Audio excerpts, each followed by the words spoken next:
this point in the playoffs? Are people going to be more likely to give and take a little bit more to the playoff drivers, or do you think it'll be even more aggressive?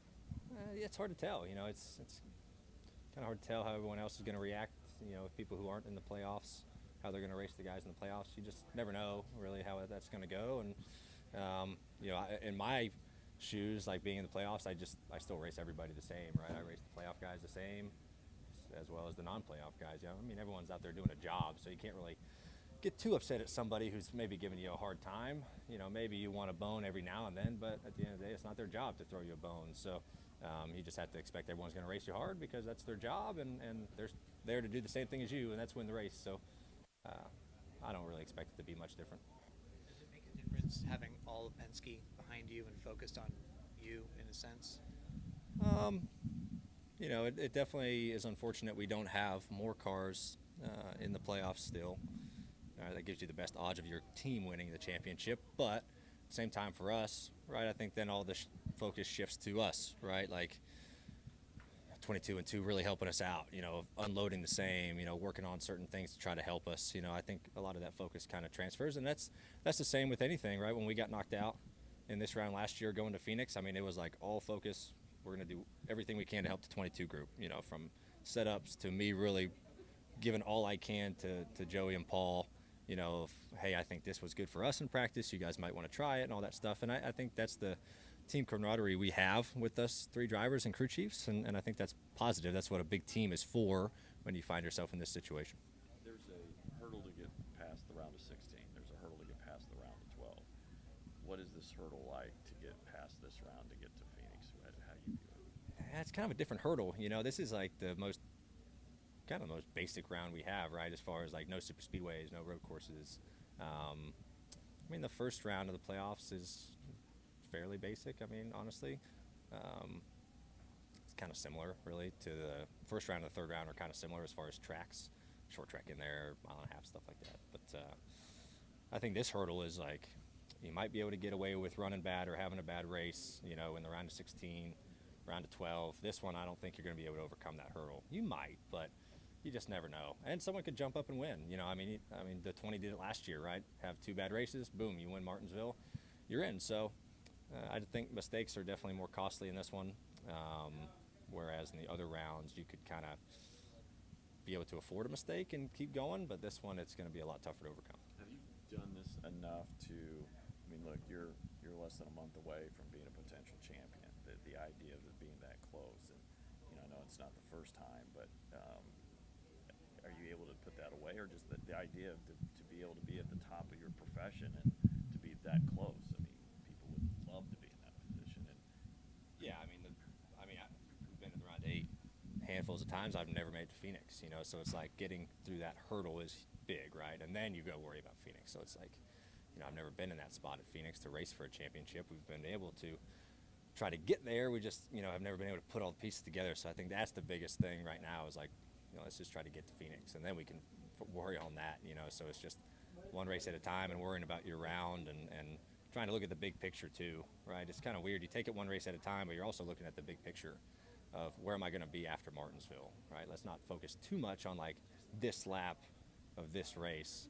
You have to kind of focus on the bigger picture. I think that was my mistake last year. I didn't really focus on the bigger picture when I wrecked here.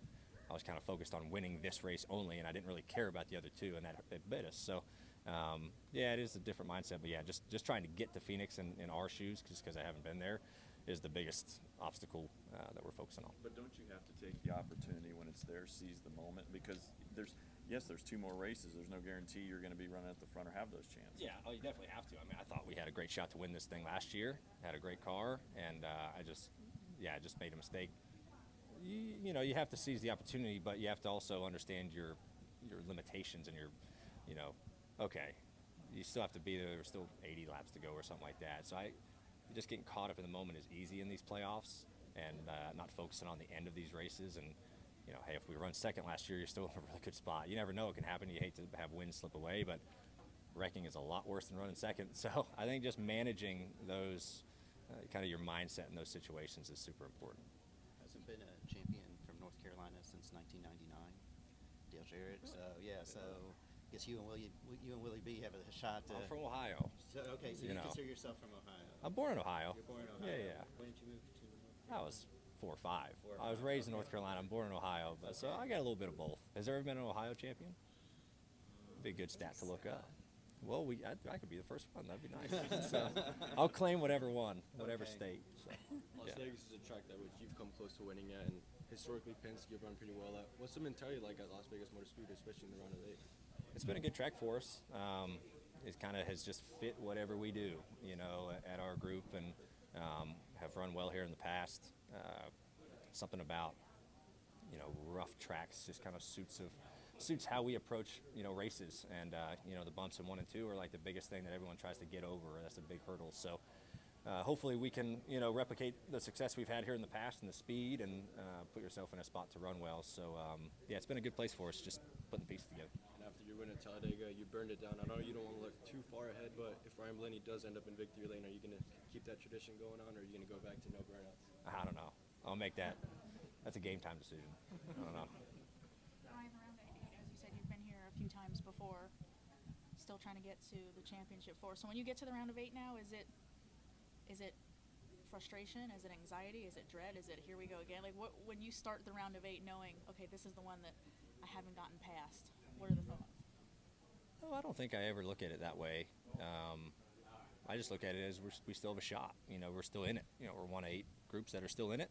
We still have a chance to get to Phoenix. So, no, I don't have any of those thoughts like, oh, here we go again. Or, you're still excited to be in it. It's better than, being out of it at Bristol, right? And then knowing you don't have any shot. So it's just, hope that you still have a shot to make it. And that's the motivating thing is like, hey, we're still in this thing. And our group doesn't really look at the past as like, oh, we've never made it out of the round 8.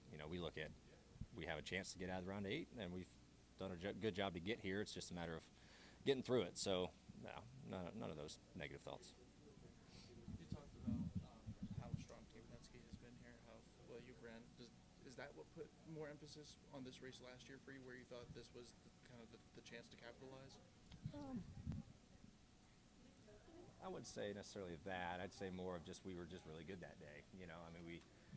When you have a winning car and when you don't, if you're like usually you kind of sort out throughout the race. There's going to be like 5 guys that have a shot to win this race.